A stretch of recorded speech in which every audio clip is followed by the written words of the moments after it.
Hey everybody, welcome back to Pick Dr. Osborne's Brain. We've got a great show for you tonight. Before we dive in, want to make sure you can hear me, but also want to make sure how far in the world we're reaching. So do me a favor, type in where you're tuning in from tonight so we can have a conversation knowing who we're talking to and where you're from.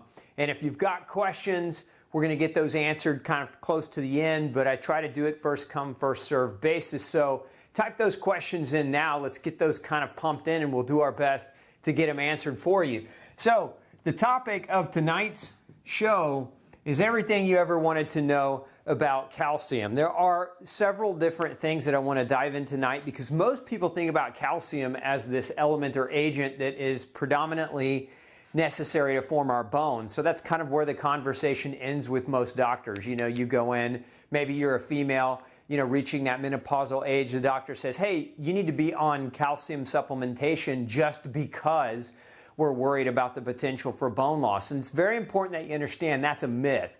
Calcium deficiency can cause osteoporosis, but true calcium deficiency is quite rare in humans. And let's talk about why.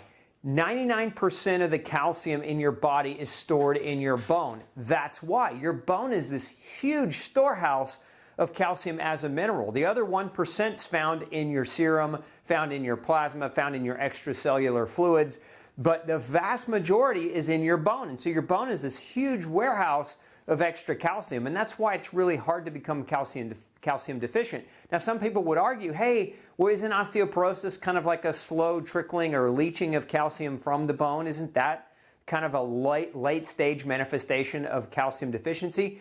It can be if your bone were just made of calcium. But remember, your bone is a matrix of collagen, proteins, and peptides, of amino acids, of minerals like calcium, but also minerals like zinc and selenium and copper and chromium and magnesium and boron and vanadium, etc. So your bone is not just calcium, and that's kind of the simplified version. Again, you go to the doctor's office and you get this whole thing and this whole deal about, hey, we need to put you on calcium as a result of you being at a certain age. So remember, calcium, it's the number one mineral in the body. We have more of it than we have any other mineral. 99% of it's stored in your bone. The rest of it is in the fluid, what's called your extracellular fluid in your serum. Now, one of the reasons why you get testing done and that serum level never really comes back abnormal, not unless you have major problems, is because your body does a really good job of pulling calcium out of the bone into the bloodstream if necessary, or enhancing the absorption of calcium from your diet if it's necessary. The body's really good at that. So again, let's dive into more on what I want you to know tonight about calcium. So aside from bone mineralization, which we kind of just talked about,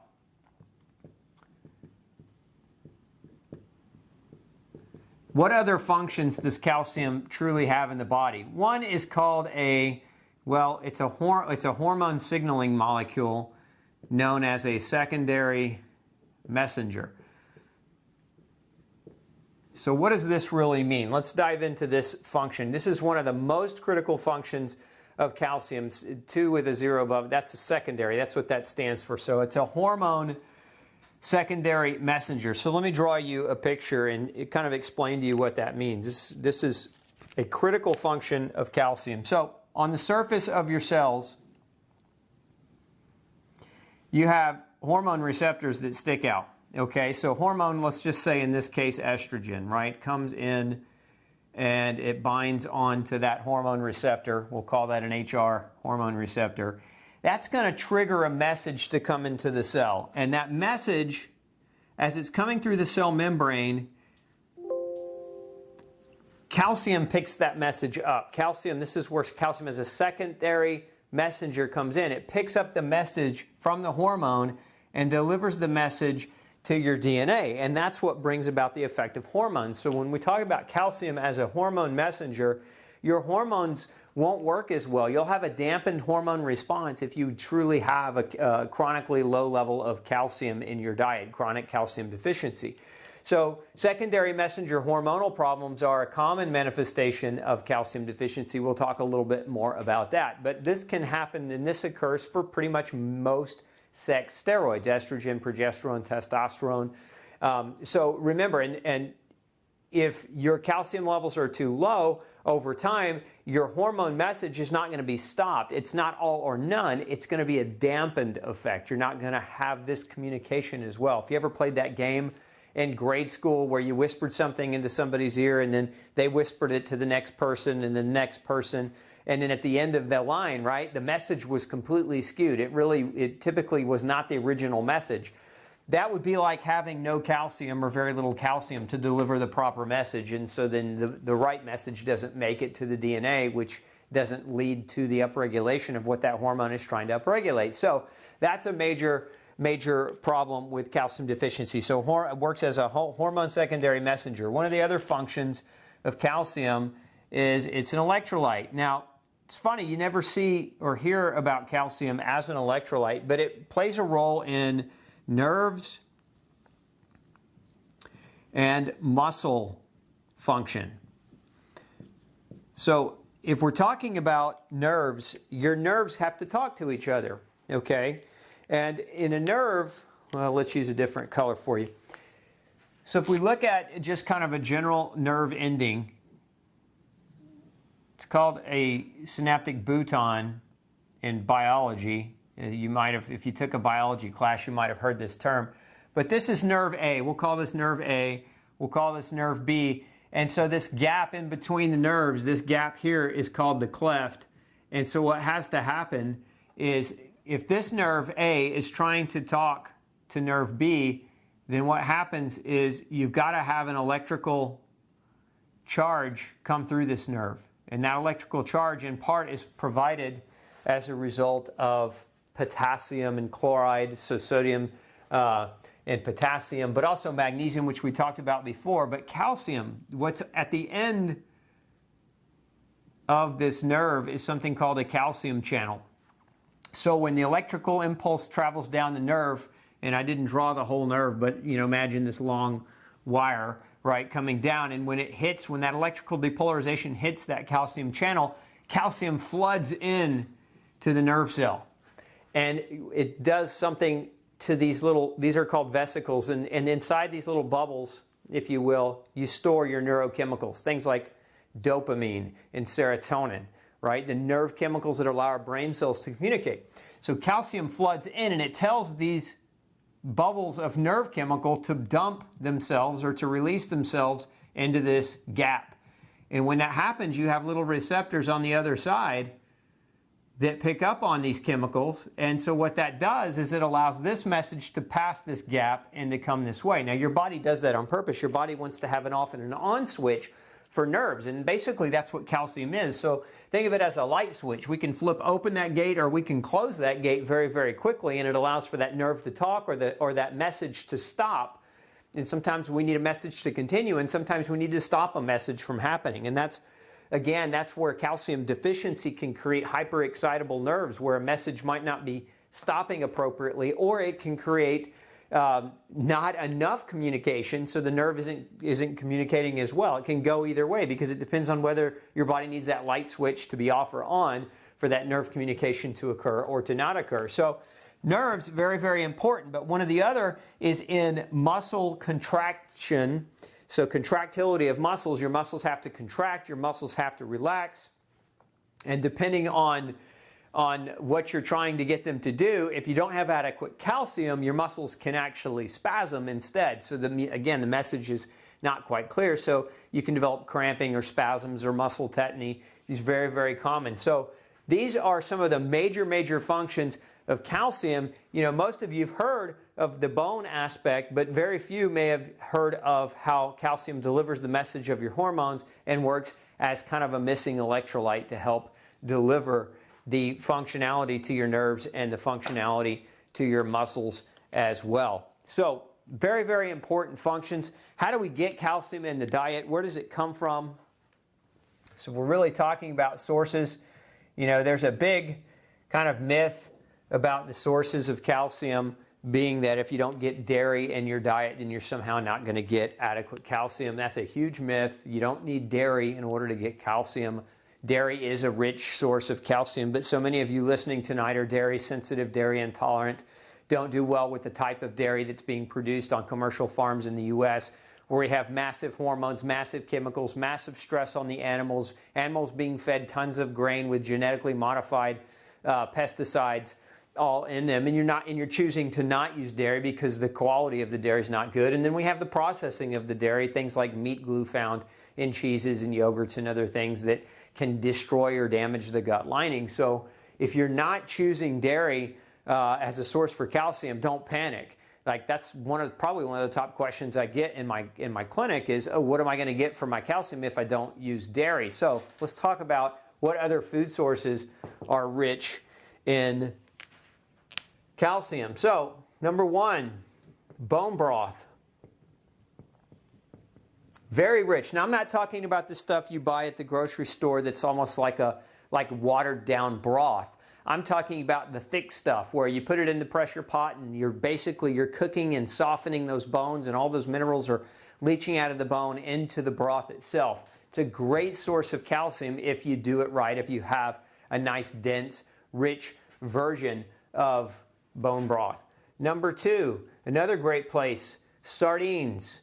Generally sardines and really salmon, especially if you're buying them in the can or in the packets where they've been pressure cooked, because the bone's in them. And you get lots of that fish bone that you won't choke on, right? Because it's been pressure cooked, so it's very soft, it's very mealy, and it can be consumed very easy. But it's a great, great source of calcium in the diet. Now, some of you may be vegan or vegetarian. You're saying, hey, I can't really do either one of those or don't want to do any one of those. Well, understand there are lots of vegan sources of calcium as well, and one of the greatest are your cruciferous vegetables. And so what do I mean by cruciferous? Your broccoli, your cauliflower, your cabbage, your bok choy. Like, these are really great sources of calcium, and these sources, particularly the cruciferous, don't come with the oxalates. So, for example, if you're getting, because there are a couple of other sources, vegetarian-based sources of calcium, and almonds, and then other greens, dark green leafies, particularly, spinach, mustard green, beet green, those are great sources, but the green leafies have a lot of oxalate in them, and oxalate can serve as a binding agent and reduces the absorption of calcium. So foods that are high in oxalate generally are not necessarily the absolute best choice for calcium in your diet, and some of you may be oxalate sensitive too, right? So green leafy, but the cruciferous don't have the oxalates, so these are the ones that you can consume. You don't have to worry so much about the oxalate quantity reducing calcium absorption, but a great source of calcium. Almonds, a great source of calcium. Another really good one, if you haven't added this to your diet, is figs. Figs are another great plant-based source of calcium that can be very, very effective at adding to your diet. So again, those food sources, really solid. None of them are dairy. You could put dairy on the list if you were, using dairy that was non-processed, that was raw from animals that were grass pasture raised and weren't being fed the hormones or the chemically loaded food, or being locked up in small bins and being forced to produce milk, many, many hours of their day, where they run the risk of infection and other problems in that dairy. So these are great sources of calcium. You can put those into your diet. You shouldn't have any trouble at all with maintaining solid, adequate levels of calcium. Let's talk next about what actually causes calcium deficiency. Let me make some room.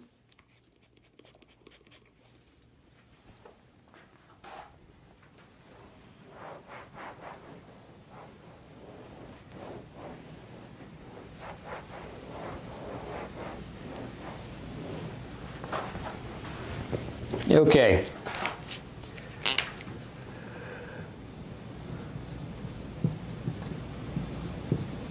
So causes of calcium deficiency, there are several. And we've talked about this with other minerals in the past, magnesium, etc. But one of the biggest causes of deficiency, and this can go, you could put in, fill in the blank. It doesn't just have to be calcium, but it's high sugar diet. High sugar is no good for calcium, but in particular too, it's high sodium diet. Excessive sodium causes calcium excretion through the kidneys. So, if you're the kind of person that's, fast food, processed box food where they add a lot of the MSGs and other sodium-based items, that's a quick way to become calcium deficient. That's why so many of these different foods in the grocery store, you notice what I didn't put up here under sources of calcium is it didn't put up fortified foods. They're now fortifying orange juice with calcium. They're fortifying a lot of different foods. It's because when you have to fortify a food, it means that food, the quality of that food and the nutrient density of that food, to put it just very bluntly, sucks.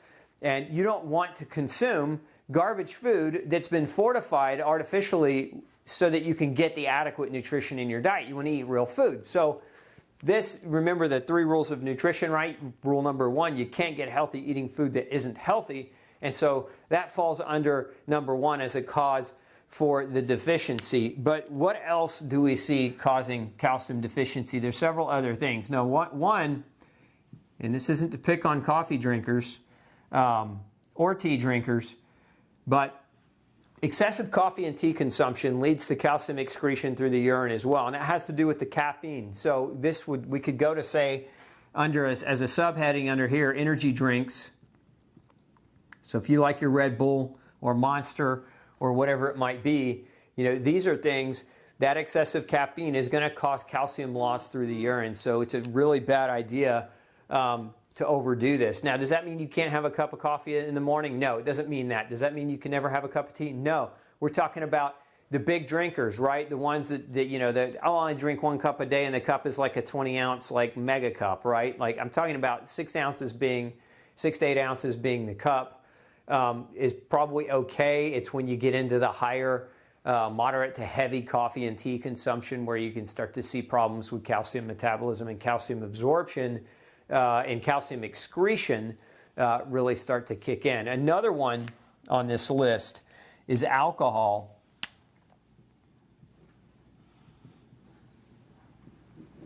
Alcohol also works through a diuretic action, but it also through the stomach. Alcohol can basically deacidify the stomach. You need stomach acid to absorb calcium. It's actually one of the other causes. We'll go ahead and put that in there. But antacid medications. What I find very ironic is you'll see sometimes the commercials for Tums, Rolaids, Tums, where they say, now with calcium, right? Get your calcium. I had a client one time come in to see me, and she was calcium deficient. We knew because we actually properly tested her. And she had a follow-up visit with her OB-GYN a week later, and she goes in to see the OB-GYN, and the OB-GYN says, oh, you don't need calcium supplements, just take Tums. Buy the Tums with Rolaids. So the OB-GYN, who's supposed to be a doctor, supposed to be educated, right, supposed to have some biochemistry background and knowledge, told my client to use Tums, which is an antacid, Tums because it had calcium in it as a source of dietary calcium. And so, very, very bad advice in that regard. So alcohol, antacids, and this goes with any antacid, by the way, Prevacid, Tagamet, Nexium. So if you're taking something that reduces stomach acid, even antihistamines, many of your antihistamine products for allergies can reduce your stomach acid output, and that can affect your ability to properly break calcium off of the food to make it ready for absorption. So you got to be careful there. Now, other things that can cause calcium deficiency, aside from interventional things, let's just talk about who is possibly at risk. Who are the people that might have a calcium problem? Probably the ones that are most at risk are children. And the reason why is their skeletal structures are forming, they're growing, and they're growing very rapidly, and they hit big growth spurts. And so that's where we're going to have times where we might see their diet not suffice, especially in today's modern world where so many kids are eating these highly refined cereals and processed foods that are fortified with calcium, but they're only fortified with it because they have such horrible levels of it, or they have anti-nutritive values to them that they're being fortified as a stopgap instead of eating right, which to me is the wrong message. We don't want stopgaps. We want to be educated and we want to make good decisions. But children are at really great risk, predominantly because of their fast and expedient growth, especially after, again, hitting those growth spurts. Other people at risk here are people that avoid sunshine. Sunshine avoidance can cause a major calcium problem. And again, we go back to kind of some of the myths, of what we've been told. And one of them is that sunshine causes skin cancer, which that's a ludicrous statement. It's kind of like saying water causes drowning. Sure it does, but you need enough water for that to happen. It's the same thing with sunshine. You need enough to burn yourself repetitively over time. But regular daily sunshine that doesn't cause burning is necessary for humans to be healthy. And remember what it helps your skin produce. It helps your skin produce vitamin D. Now, why is that important? Because vitamin D talks to your intestines and it tells your intestinal cells to absorb calcium from the diet. That's actually where calcium is absorbed, is in your small intestine. About 65% of your absorption occurs in your distal small intestine, your ileum, which is the area of the small intestine that occurs right before the large intestine. And that pH in that area needs to be somewhere around 6.5 to 7.5 for ideal calcium absorption. So there's another reason why a lot of that garbage food, because it acidifies the GI tract. It also helps with yeast overgrowth, which also will acidify the GI tract. Once that pH drops below 6, really below 6.5, calcium absorption starts to reduce. So ideally, the pH in the intestine should be around 6.5 to 7, and you should have adequate vitamin D through sunshine exposure that those cells can be told to properly absorb calcium. But that vitamin D is also very important because it helps tell the kidney to retain calcium, to not excrete calcium through the urine. So these this is a critical element in order for you to be able to maintain adequate quantities of your calcium and not lead to a major deficiency. So, okay, and make sure I'm not missing anything here. So let's make some more room in the middle, because next I want to talk to you a little bit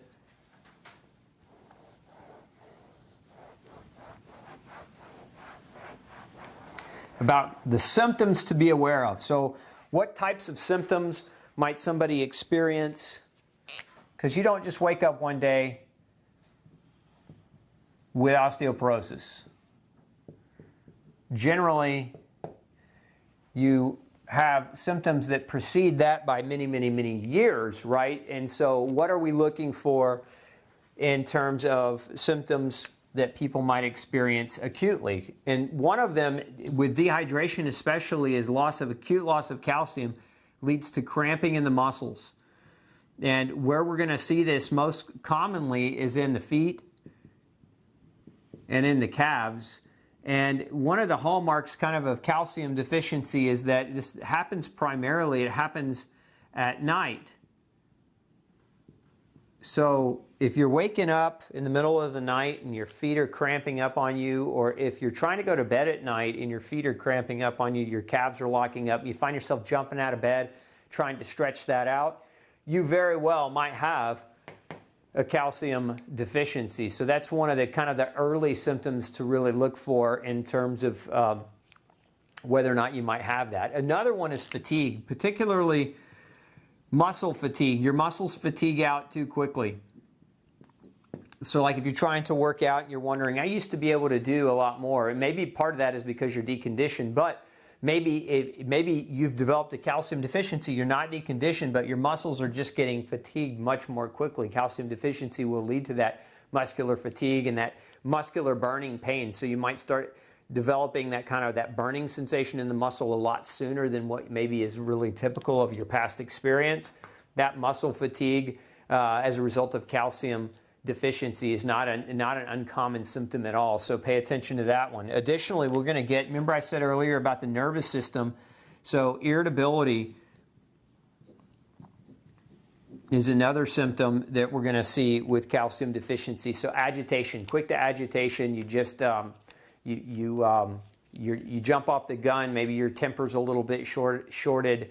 That can be a calcium deficiency as well. It can cause brain fog and word recall issues. Remember, we're talking about an electrolyte in the brain, so it's going to create a stopgap between the way brain cells can communicate. So these are all really quite common symptoms of a earlier onset calcium deficit. And oftentimes too, what will happen for people with the muscular fatigue is they'll experience tightness in the muscle. So think of it as poor flexibility, but I'm not talking about the person that's never been flexible their whole life. I'm talking about somebody who's like, I don't know why, but I used to could touch my toes, and that's getting harder and harder and harder to do. The muscles, when they're fatigued and when they're cramping, like these kind of really go somewhat hand in hand.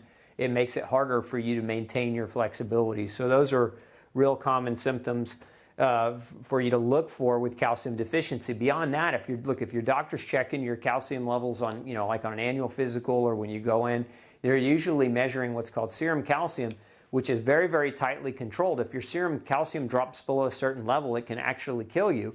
And so your body's really, really good at maintaining that. Remember I said less than 1% of that calcium is in your serum. The other 99% is in your bones. So your body has this huge buffer where it can push more of that calcium from your bone into your blood if your diet is chronically low over time. And again, this is part of what can contribute to bone loss and osteoporosis, although osteoporosis has many other pathways to creation, not just calcium. So again, look for these things to potentially occur first. And if those things are happening, you might consider calcium deficiency. So, okay, I think we covered everything under deficiency that's common. Let's talk next. Let me get a different color here. Yeah, let's talk next about some of the symptoms or diseases linked or associated with calcium deficiency. So, number one, we've talked about it already, I'm not going to belabor it, is osteoporosis.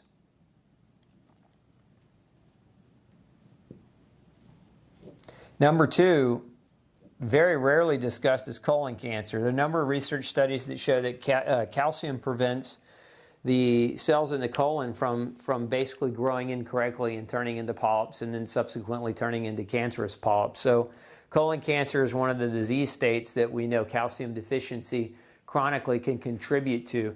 Another big one that a lot of people really get confused on, this is another one of those myths, is kidney stones. I know what you're thinking. You're thinking, well, wait a second, calcium forms kidney stones. Yeah, it forms kidney stones when your chronic diet is chronically low in calcium and you're chronically pumping calcium from your bone into your bloodstream. Your kidneys have to filter that. And so if you're chronically low in calcium, your bone is chronically dumping extra calcium in, and that's where and how many of these stones can precipitate. Now, most kidney stones are what are called calcium oxalate stones. And calcium oxalate stones require calcium plus oxalate, which, again, oxalate in the green leafies and a number of other vegetables. And some people are sensitive to oxalate. Some people don't have the bacteria to properly break down oxalate in their GI tract lining. And so those are some of the people that we would say will be more susceptible. But one of the treatments for repetitive kidney stones is actually higher dose calcium therapy. So I want you to understand that taking a calcium supplement is not necessarily going to increase your risk for the development of stones. Now, it can in some rare and uncommon situations, but for the vast majority of people with kidney stones, calcium is not the cause or the contributing factor leading to those stones. Other disease states linked to calcium deficiency, one is depression. Neurological depression. So you might feel sad, you might feel depressed in terms of your ability, your motivation, your get up and go. So those things, those types of symptoms, that disease state itself, again, linked to calcium deficiency. Chronically low calcium can create or contribute to seizure disorders as well. So again, if you've been diagnosed with a seizure disorder, you're not quite sure why you have it. You might want to look at the potential for calcium as being a part of that. there's a couple different diseases I wanted to talk about up here around osteoporosis too. They're not the same disease, but we've talked about this in the past, rickets and osteomalacia, which are diseases associated directly with calcium deficiency. Rickets predominantly as a disease of vitamin D metabolism more than it is calcium, but the reason the bones start to bow out, if you've ever seen somebody with bow legs, that's rickets. It's because they didn't have adequate sunshine and vitamin D to absorb adequate quantities of calcium, so the two kind of go hand in hand. Even though this disease is linked up to vitamin D deficiency, it also is linked to calcium deficiency because, again, the two are inherent. They interwork with each other. We can't absorb calcium without getting adequate quantities of vitamin D. So if you've had a history of rickets, you know, it's always a good idea to have obviously your vitamin D levels measured, but going back and looking at the potential for calcium as playing a role in that as well. Now, muscle tetany, muscle spasms, heart disease, cardiac arrhythmias, if you've ever been diagnosed with, you know, with cardiac problems, that could potentially be an electrolyte disturbance with calcium as well. So again, if you've had one of those heart monitors put on you, I'm going to draw a 6 up here, you know, where they've told you, you know, loosely you have heart palpitations or you have some type of electrical problem with your heart, that's potential for calcium. It's also potential for magnesium deficiency. It's also potential for potassium deficiency as well. It's not just calcium, but calcium should be being evaluated if that's the case. Now, the last one on the list of really quite common conditions is high blood pressure. And I've talked to you before about something called the DASH studies. DASH stands for Dietary Approaches to Stop Hypertension. And basically what we've confirmed through decades and decades of research is that diets low in calcium, magnesium, and potassium and high in sodium cause elevations in blood pressure. And we know that low calcium levels, because of their role in muscle contractility, remember your blood vessels are muscles. And so imagine your blood vessels are spasming, right? And maybe not spasming back and forth, but just tighter, right? Just like if you have a calcium deficiency, your muscles can get tighter. Well, your blood vessels are muscles. If they get tighter, then the blood pressure is going to go up. The blood pressure goes up, you put more pressure on the heart to deliver blood. The elasticity of the arterial walls is somewhat diminished because these muscles are in chronic state of contraction as opposed to vasodilating with the beating of the heart. So high blood pressure, very, very common. If you've got high blood pressure, you're being treated for high blood pressure, you should also understand that many of the medications for high blood pressure cause calcium deficiency. So it's one of those can kind of really work against you over time. So ask your doc to measure your calcium levels. Now, that's probably another space on the board. We need a little bit more room to talk about how do you properly really assess whether or not somebody has a calcium deficiency.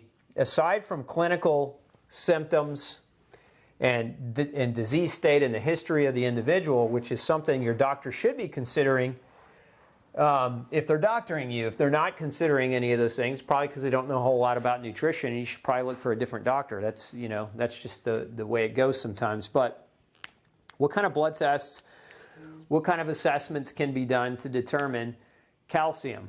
There's no one great magic bullet like test that is superior. It really has to be looked at overall.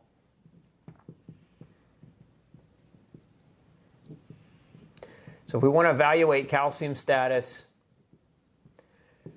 we look in the serum. You know, the serum being low, so like if your calcium serum is low, it generally doesn't mean you have a calcium problem. It usually means you have a parathyroid problem. But if you have a parathyroid problem, that usually means you have a vitamin D problem. Guess what? If you've got a vitamin D problem, that usually means you have a calcium problem. So it's not a great marker that reflects your intake of calcium per se in your diet, but it can reflect your intake over time because generally low serum calcium levels are a parathyroid problem, which is linked directly. If you don't have a parathyroid tumor, it's typically being caused by chronically low levels of vitamin D, which trigger low calcium over time. So again, there's a connection there. That's why this can be measured. Another test, you know, parathyroid hormone, PTH. So these two kind of are measured in conjunction with one another, and these are pretty common standard lab tests. Now, we also have what I like to run is lymphocyte levels. So the lymphocyte itself, intracellular, so inside the cell, so that we can look at whether or not the inside of the cell has adequate calcium. Now, why is that important? Remember I was telling you earlier about some of the functions? I think I've already erased them. Yeah. But one of those functions was as a secondary messenger. So calcium plays a role inside the cell. That's how your hormone messages get delivered. And so I want to know what's inside the cell, because if a person has a hormone abnormality or hormone problem, why wouldn't we want to know that? Because part of the way the hormone communicates to the cells through calcium. Does that make sense? So we also know that intracellularly speaking, calcium regulates muscle tonicity and muscle tone. So in muscle, remember muscle, your heart's a muscle, your blood vessels are muscles, your gut, your GI tract is a muscle. Of course, you have skeletal muscles that move your body around. All that we want to know intracellular, inside the cell, because that's where calcium has its function, is inside the cell. Does calcium have functions outside the cell too? Yes, it does. Does it have functions in the bone? Yes, it does. So again, we're looking at kind of a combination of tests to really kind of get a good feel for where a person is. Another test is 25-OHD. 25-OHD is your vitamin D levels, because remember, if these are low chronically, it's going to feed back and not allow you to absorb the calcium from your diet as effectively. So then you're going to have malabsorption issues associated that are leading to problems that we've talked about over here as a result of not enough vitamin D. So remember that D is super important as it relates to calcium. Now, so these would be some of that kind of standardized tests we'd run. We'd also want to look at a lot of these types of things and see what may be going on with an individual as well. And then, of course, we want to know about their gut history. So like if you've got a history of inflammatory bowel disease like celiac disease or Crohn's or ulcerative colitis or any form of colitis for that matter, there's a potential possibility that that inflammation is affecting your ileum, which is reducing your capacity to absorb calcium. It's very, very common to see people, especially like with celiac disease, have issues with calcium deficiency. So again, the evaluation of calcium status is deeper than blood tests, because again, there's not a perfect test, but when we look at symptoms, when we look at a person's history, when we look at certain levels in the blood, and then we look and we match it up to what a person is experiencing, that kind of gives us a better indicator as to when calcium supplementation might be necessary. Now, the likelihood that you're going to hurt yourself with calcium supplementation is very small. It's one of the nutrients we say, look, you can take it, it's probably not going to hurt you, but it also may not be helping you, and in that regard it is hurting you because you're spending money on something that's not necessary per se and isn't going to help you. And some newer research would even argue that taking high doses of calcium without vitamin K and without magnesium could be potentially problematic for a person as well. So my advice to you, if you're going to use a calcium supplement, you always want to take, so let's make some room up here. So if you're going to supplement with calcium, we want a 2-to-1 ratio with magnesium. So in calcium, so let's say, for example, you're taking 600 milligrams of calcium, you want at least 300 milligrams of magnesium, maybe more depending on whether or not you're magnesium deficient. But if you're going to supplement these two, you want to supplement with them together unless there's a contraindication like kidney disease or something like that. So again, if you're supplementing. Now, what kinds of supplements for calcium are good? What kinds are bad? There's a laundry list of different products and supplements out there on the market. So which one of them, is the better form?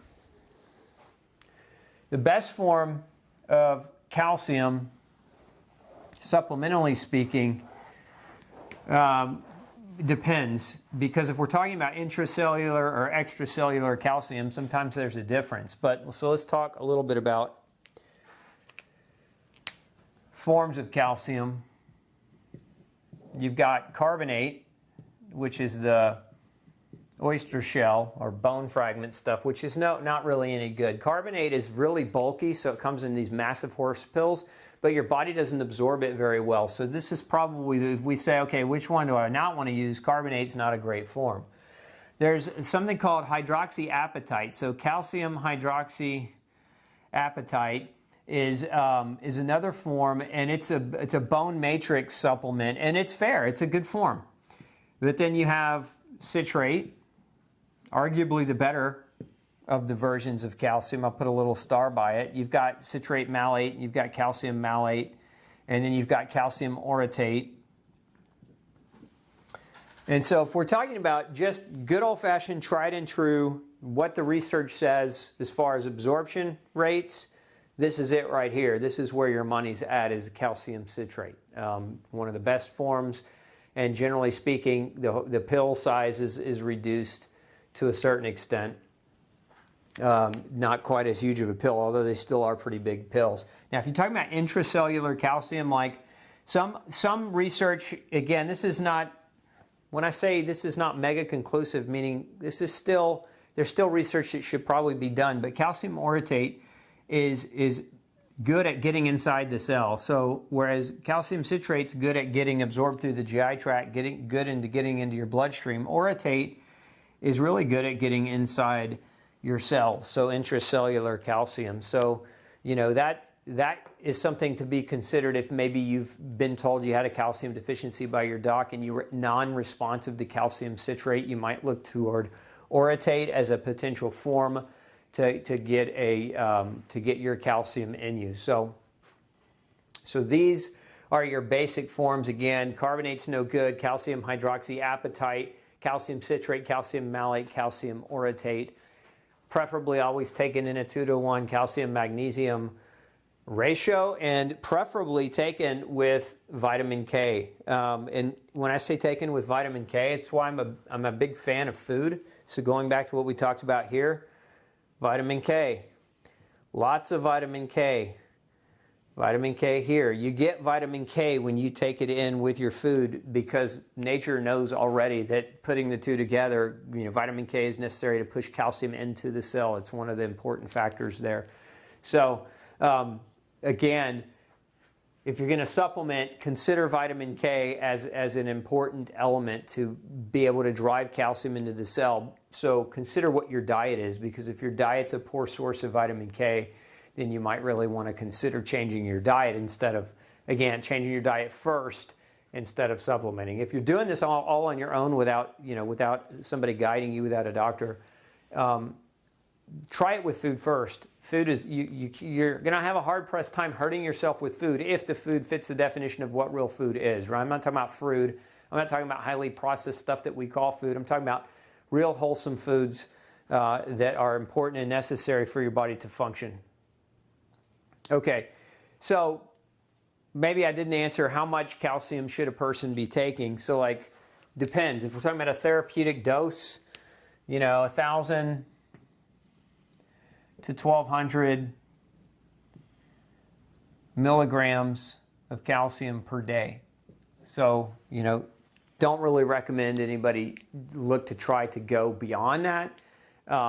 You don't necessarily need to push more than that if your diet is adequate.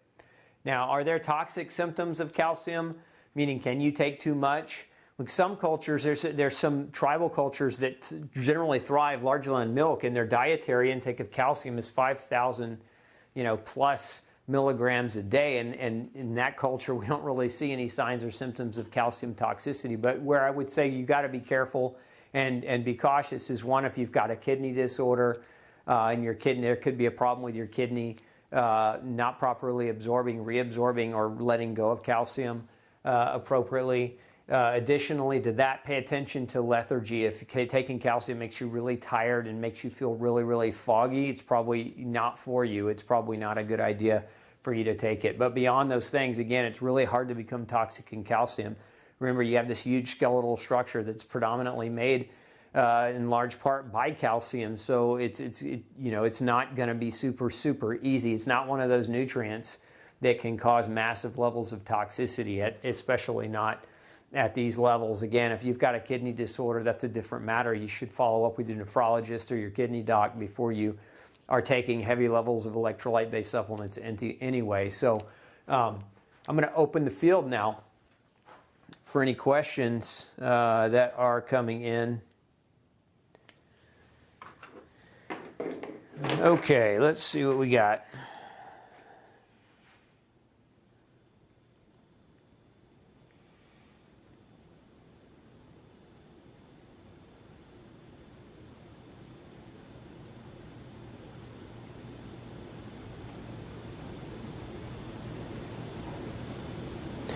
So Lisa says, everyone seems to be saying not to have dairy if you have inflammatory issues and fibro. What is the correct dose of calcium to take? We need it, but it will we need it, but will it complicate our inflammatory problems? Generally, no. Calcium supplementation doesn't complicate an inflammatory problem. The proper dose, again, Lisa, I'd go back to test it. I mean, if your intracellular levels are low, 1,000, 1,200 milligrams a day, really, really safe to take, especially as you're avoiding dairy. But throw some of these other foods in your diet and you should be just fine. Let's see here.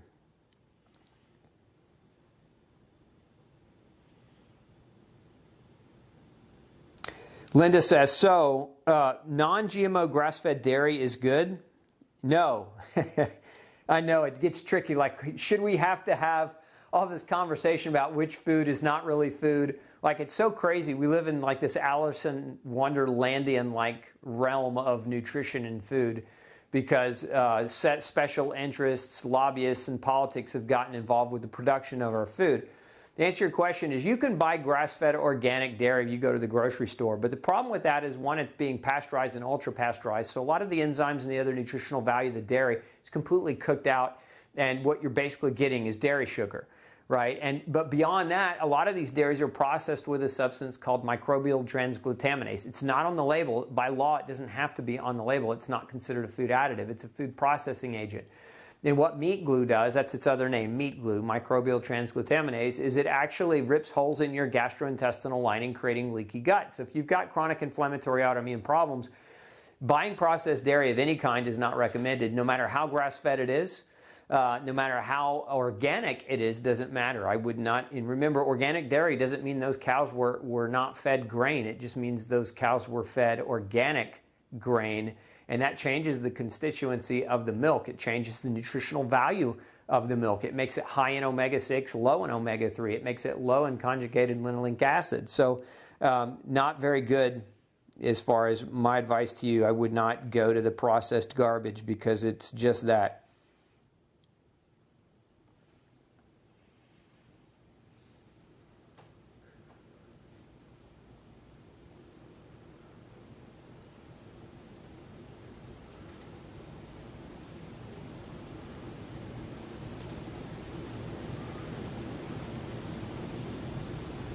Let's see here. I like that. Kay says, good phthalates in milking cow equipment. Yeah, that's true too. A lot of that stuff is plastic.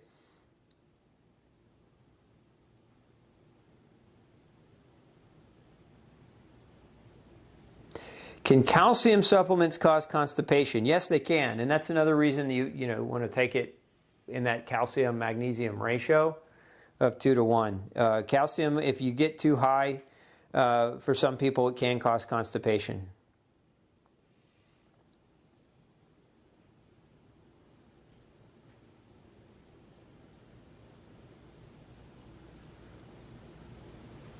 So dosage of calcium supplementation, isn't it dependent upon weight?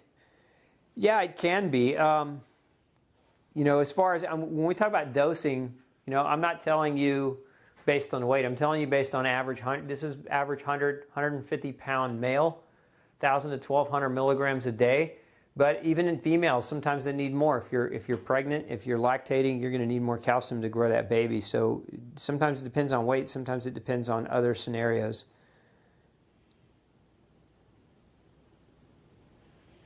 So Janet says, did I say that bone broth is a source of calcium? Yes, Janet, I did.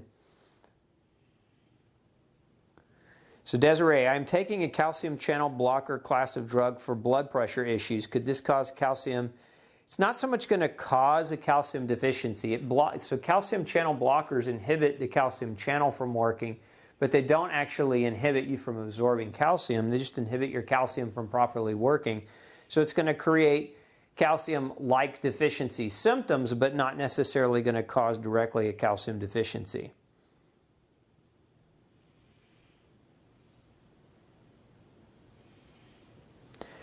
So Marie wants to know, should children avoid cow dairy products too in order to avoid future allergies and potential damage? Look, I think children should avoid fake food. And, the dairy industry is wrought with fake food. That stuff you buy in the grocery store is not really food. It's coming from sick animals with a lifespan. By the time they're dead, most of these dairy cows are infected with different types of diseases like Johne's, and some of the other bovine type diseases. But by the time these diseases show up and really kill the cow has already run its course of life and it's already been ground up in your meat. So they take it, they run it for all the dairy they can get, and they basically chop it up into your meat before the disease actually has an opportunity to take hold. But that's Johne's is a perfect example of a bovine disease that's taking root in cattle in the United States, and it's quite rampant.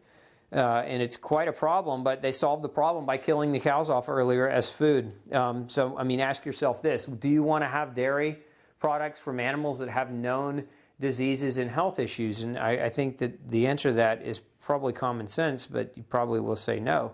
Some people ask about goat milk. Humans are the only species beyond the age of 2 years old or so that actually continue to consume the dairy from a different species. It's not a necessity. I'm not saying you can't have it as part of your diet. Look, if you've got, I've got cows, but my cows are the right genetics. They're A2, A2. They're tested for disease on a regular basis. They're only pasture fed. The diets are controlled with what cows would eat, and they have plenty of happiness and sunshine and roaming room and space. Not everybody's got that. And so I don't recommend, unless you've got a local farmer or something like that, I don't recommend it. But if you've got an autoimmune condition, I don't recommend dairy anyway, right now at least, not until you get through the recovery process, because dairy is a very common autoimmune trigger, and it's a very common allergen. Despite how healthy the source might be, it's still a very, very common allergen and trigger for autoimmune problems. Can calcium supplementation cause a heart condition or hardening of the arteries? This is what I was talking about a minute ago with vitamin K, and that, calcium, to get it from the blood into the cell requires vitamin K. The more we study K, the more that's what we're learning. So in that regard, I don't know that there's anybody that's proven that calcium supplementation causes hardening of the arteries. I think preliminary research is now starting to show some of that information.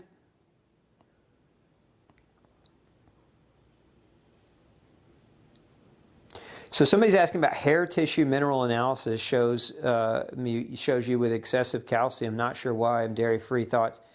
Hair analysis is not a great way to measure. That's why I didn't put it on the list that I had up a minute ago. It's not a great way to assess calcium.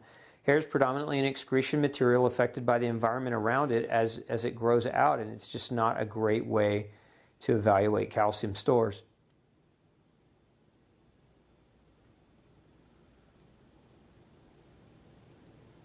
Let's see. So, yeah, I like this question. So, Rick says, dairy-free alternatives with added calcium, are they as good as dairy?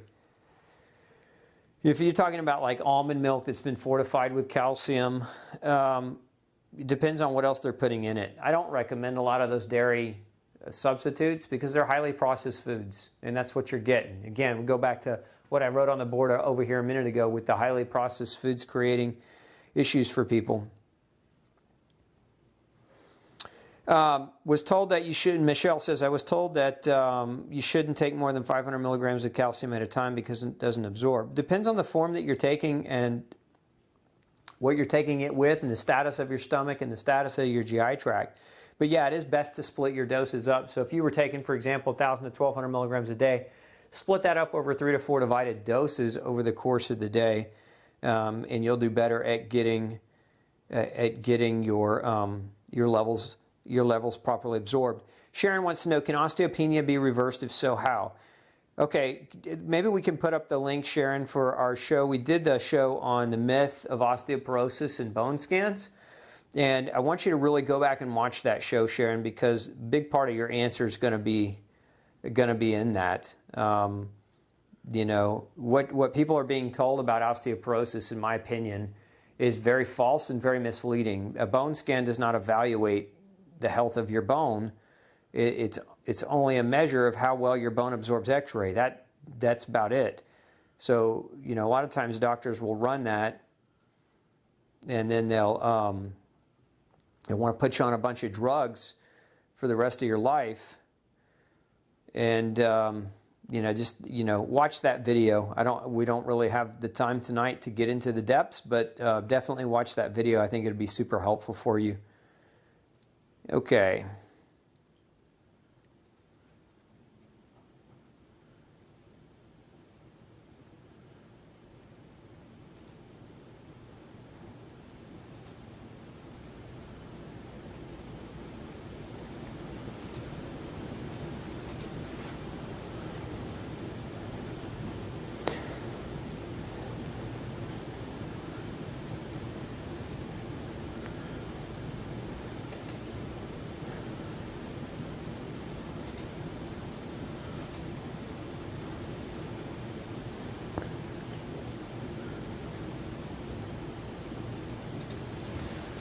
So, okay, Cindy says, people with osteoporosis, a doctor told a person with osteoporosis that the only supplement needed to build back bone will be vitamin D.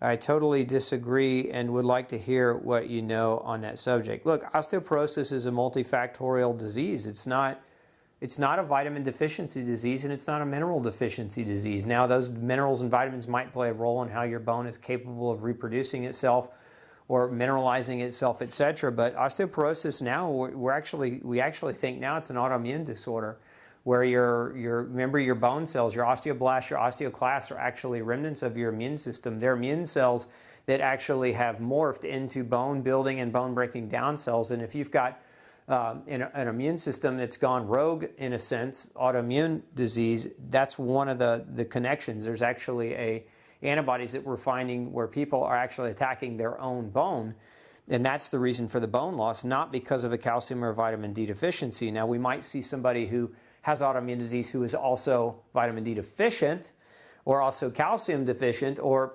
fill in the blank with the mineral or the vitamin that you'd like to. But you know, again, it's a multifactorial disease that it's not that simple. It's not that simple as only vitamin D or only one nutrient or another. Looks like our Facebook feed has no sound. So, yeah, sorry guys. I know Facebook was having some platform problems earlier. I don't know whether they're still having them or not.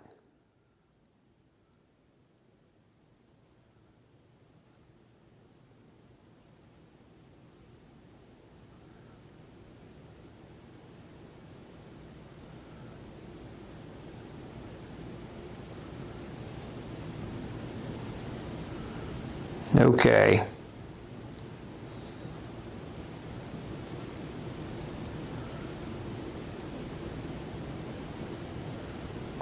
What do I think of calcium, magnesium, and zinc combination supplement? Depends. I mean, depends on the form of the supplement, depends on the doses, depends on the ratios. What do I think about the idea of having a supplement that has all three?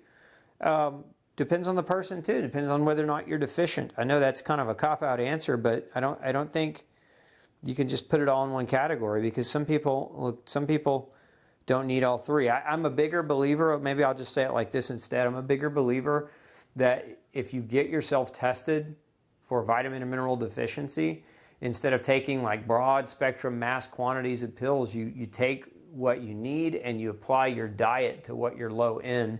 And that's really, in my experience, in my opinion, a much better option to take. Can lack of calcium cause premature graying of the hair? Is this true? No, it's not true. Not to my knowledge. Never seen it happen. There's a B vitamin that does that. It's called vitamin B5 or pantothenic acid. Its nickname is the anti-graying factor. Its other nickname is the anti-stress factor. But no, not calcium.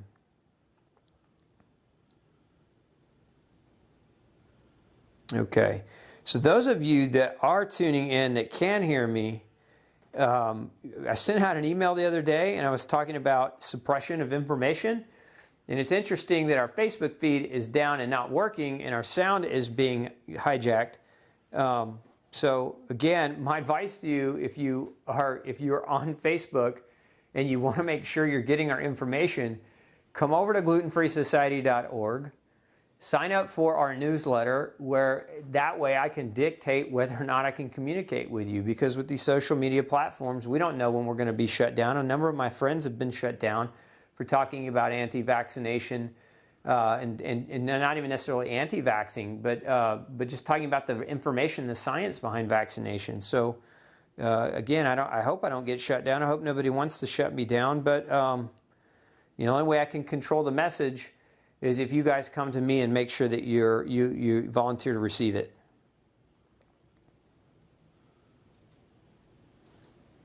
A lot of sea salt, is that something to be wary of, even if you're mineral deficient due to adrenal fatigue?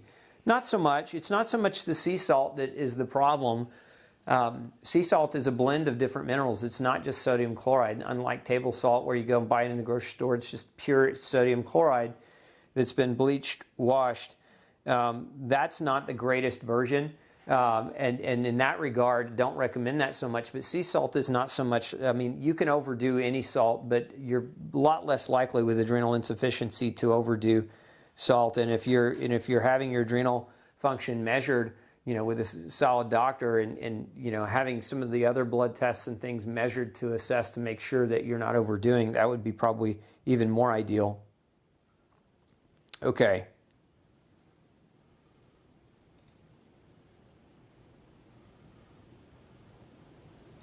Hey, did we ever get that sound back up? Not on Facebook, no. Okay, so it's just a... Yeah, I've tried multiple times.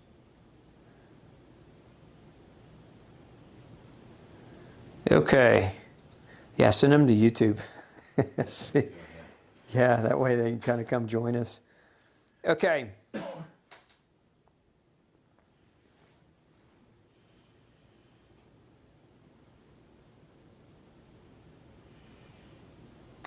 So Margie says, are you going to do a talk on mineral deficiencies and mineral supplementation? I do those kinds of talks all the time. If you're talking about minerals in general, write us, Margie. Put in an email to us at glutenology@gmail.com with your topic requests. I take those seriously. We want to cover the topics that you guys want to know about, and so I think mineral deficiency and supplementation is too broad of a topic. So we've been spending an hour talking just about one mineral, calcium. So if you've got specificity around that topic, that would be even better for us, so we could get your question answered for you. If you're taking a calcium blocker, you're talking about Deborah asked, if you're taking a calcium blocker, should you supplement? I'm going to assume, Deborah, and I don't like to assume and put words in people's mouth, but I'm going to assume you mean if you're taking a calcium channel blocker. No, you should not necessarily supplement with calcium if you're taking a calcium channel blocker. You should work with a functional medicine doctor to get off the calcium channel blocker and to make sure your nutrition's dialed in so that you don't need it to manage your blood pressure.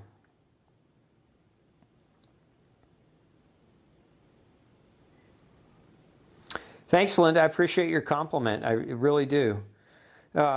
You wants to know, is Celtic sea salt good in minerals and calcium specific? You're not going to use Celtic sea salt as like a massive source of minerals in your diet. The biggest bulk of minerals that are going to come from your diet are going to come from food-based sources. Of course, a sea salt or a Himalayan salt could be part of those sources, but not necessarily is it going to provide you with the doses of what you need to kind of maintain what you need on a regular daily basis.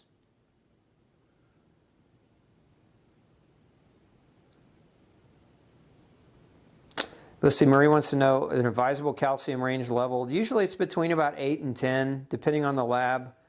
8.5 to 10.5, somewhere in that neighborhood.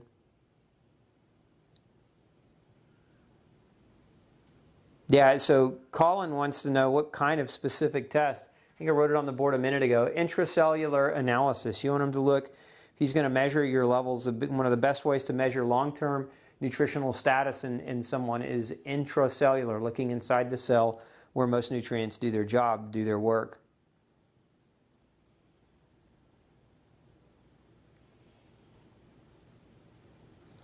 So Cindy says a hair tissue showed high calcium, yet a lot of these symptoms still relate. I'll repeat what I said a minute ago, which is hair analysis to identify for mineral deficiencies. It's a tool, but it isn't the greatest tool, and you shouldn't rely solely on that analysis to make a decision about whether or not you're truly deficient.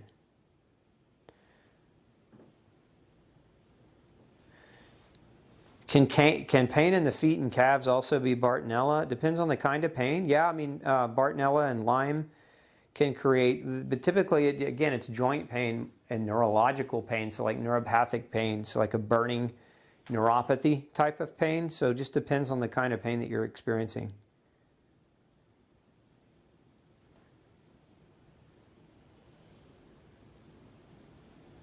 Yeah, so lots of you talking about kind of nutrient-nutrient interactions, which we really didn't talk about. Well, let's talk a little bit about a couple of those things before we sign out tonight.